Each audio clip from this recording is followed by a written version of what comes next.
everyone. Thank you for joining me. I would greatly appreciate it if you would click like, share, and stay tuned for this book review. This week's book review is called Honor by Thrity Umrigar. And I may not have pronounced that right, even though I did look it up online to see how to pronounce it.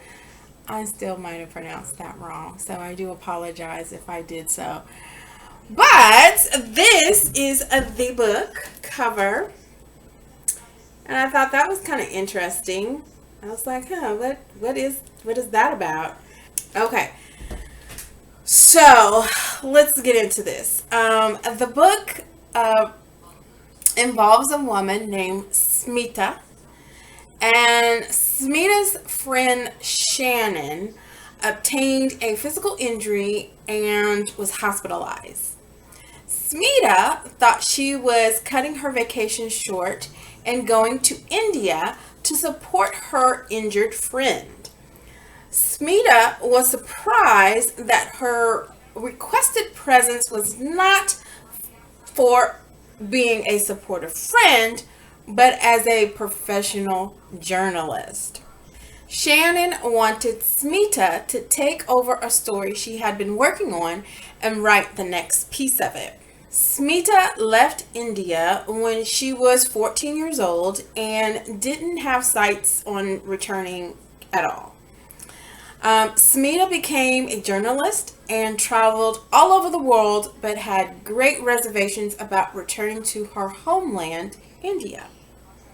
Upon her return, she is faced with her past and a present that hasn't changed that much, save for the scenery. The story Smita was to cover for Shannon was about a woman named Meena and her deceased husband, Abdul. Meena's brothers set Abdul and Meena on fire because of their forbidden love. Yeah, you heard me right. The brothers set them on fire. They were still alive, obviously. So imagine that. Abdul was Muslim and Meena was Hindu. The two were never to be together according to customs and religious beliefs, and was a stain on the family's name. To add further insult to injury, they created a child together, which was impious to Meena's family. Smita was to cover the trial verdict on the case against Meena's brothers for the death of Abdul. This book takes you on a journey of Meena and Abdul's courtship, the fallout that love caused not only them, but the family members and community.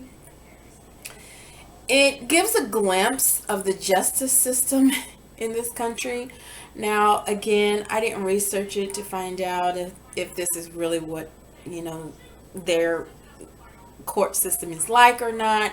We just have what the author has described for us. If you choose to go and do some research, more power to you. I mean, I guess the court system and how it's described could very well happen to a degree anywhere. I was absolutely shocked at the judge's response when handing down the verdict.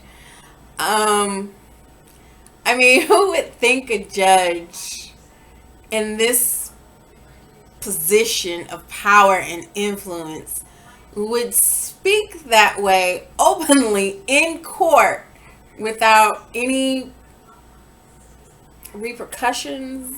Was like, it was appalling, to be perfectly honest.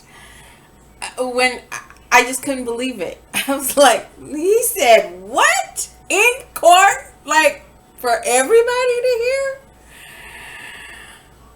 I mean, I was flabbergasted by the behaviors of the family members and how Mina and her child were treated. It was hard to take in, and it definitely left me feeling a bit outraged and heart-sickened for them. The strength or level of survival Mina had to muster up after the murder of her husband and facing her brothers in court was unimaginable. I could not believe it. I think throughout this book, I was shocked at every turn. It was downright deplorable how Mina and her daughter were viewed and treated. I was speechless, obviously. I couldn't understand it. I mean, I understood it because it was being explained. The story was being told, but I mean, I just couldn't imagine what this woman went through, like how that would feel, or how do you even mentally and physically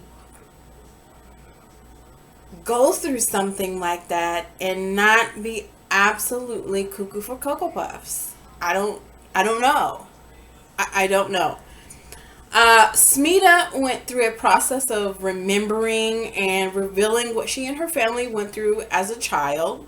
I imagine that this may be happening somewhere. I imagine that women and children are being treated this way in some parts of the world, but it is very hard to hear. It's very hard to imagine, and it is very heartbreaking to listen to, and it kind of makes you infuriated, frustrated, outraged that just people could treat other people this way. Smita and her family were Muslim and were persecuted because of their faith. Smita's view of India has never rightened, and this case has further proved she doesn't want any parts of the country where women are treated so poorly and persons are attacked because of their religious choices. This story conveyed the belief that women are viewed as property of men. That men have the power to take what they want from who they want without any repercussions. It's conveyed the lack of due process and corruption of law enforcement and the court system. The constant war between religions and the insane actions of people in an attempt to deem their religion the true and right one. It depicts the customs and beliefs of persons of the Indian culture. And again, I did not research any of that to see what customs and beliefs were accurate or factual or fiction. I just did not take the time to do that. There is a passage in the book that I want to share, and it says, everywhere, in every country, women are abused, isolated, silenced, imprisoned, controlled, punished, and killed. The history of the world written in female blood. Marinate on that. The upside is there is a love story in all of this despair. I'll let you read the book to see how everything unfolds. I will warn you that the information described in the book is unsettling. If you have a weak stomach, buckle up because it's a ride. That's all I can say on that. It's not for the faint of heart. It's not for the queasy. It is for a mature audience. There are numerous triggers in this book. There is death described. There is poor treatment of women. Obviously, that there's the religious aspect um, that some people may agree with or dispute. I'm not here for that debate, but it's in there. I will say this: if you are not appalled, bothered, unsettled, sickened, and disgusted by the behaviors and actions of the people in this book, in this story, I don't know what to tell you. I check your feeling meter. I check your internal emotional meter, because I don't know how you couldn't be somewhat affected by this story, whether it be um, just a consciousness, an awareness that this is happening possibly to someone somewhere. How far women have come, but how far we still have to go for just humane and equality and fair treatment. You'd think after I said all that, I would follow up by saying that I didn't like the book. Wrong. This is an expertly crafted journey. The issues within this book and the events that happen should give the previously mentioned feelings. It should evoke some level of emotion. The story is one that will grab you and hold you tight until the end. I mean, it'll take your breath away in some parts of it, and you just have to keep reading to find out how all of this unfolds. I don't know how the author got through the writing of this book without being maybe a little bit traumatized. And maybe I'm kind of, I hope that I'm not over emphasizing, but it's just how I felt while reading this book. I mean, I was truly shocked. I was truly bothered by what happened. I don't know. I don't know what I expected when I cracked open this book, but I definitely did not expect this. I didn't read the back of the book or the inside fold of the book. So I guess I kind of went into this reading blindly. And so I didn't know what to expect. I didn't know what was going to be happening, like none of that. So I guess you could take from what I have said into context with that piece of information, because I went in blind, and I had a few emotions while reading this book. I did listen to the audiobook version. Yes, I have the hard copy, but I listened to the audiobook version. And I'm glad I did, because I would have been mispronouncing stuff, which could possibly take away from, the book and the meaning and the context. Because there are some things in the book that I was like, I wouldn't have been able to pronounce that. I wouldn't have known what they was talking about. I did listen to the audiobook version. The narrator did an excellent job, brought the book to life.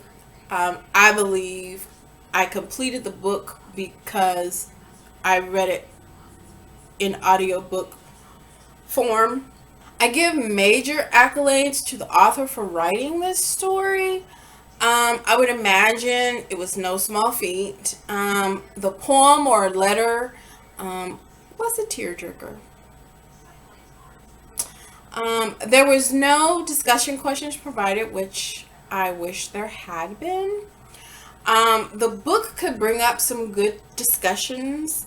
Obviously, the discussion about how women are treated, the corruption in law enforcement and the courts, family dynamics in terms of customs and beliefs, the topic of religion and custom beliefs within it, love, loyalty, and the sacrifice for our children and loved ones. The topic of cultural similarities or differences. And these are just to name a few. Read the book and see what you come up with. The book left me wanting for nothing other than to see what happens in the next phase of Smita's life. I give the book a 10 out of 10.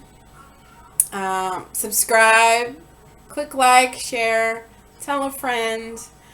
If you've read the book, comment your thoughts. I would like to know what you thought about the book, how you felt about it, your perspective of it, and just drop those in the comments and I'll read them and respond. And until next time, keep turning the pages, my book lovers.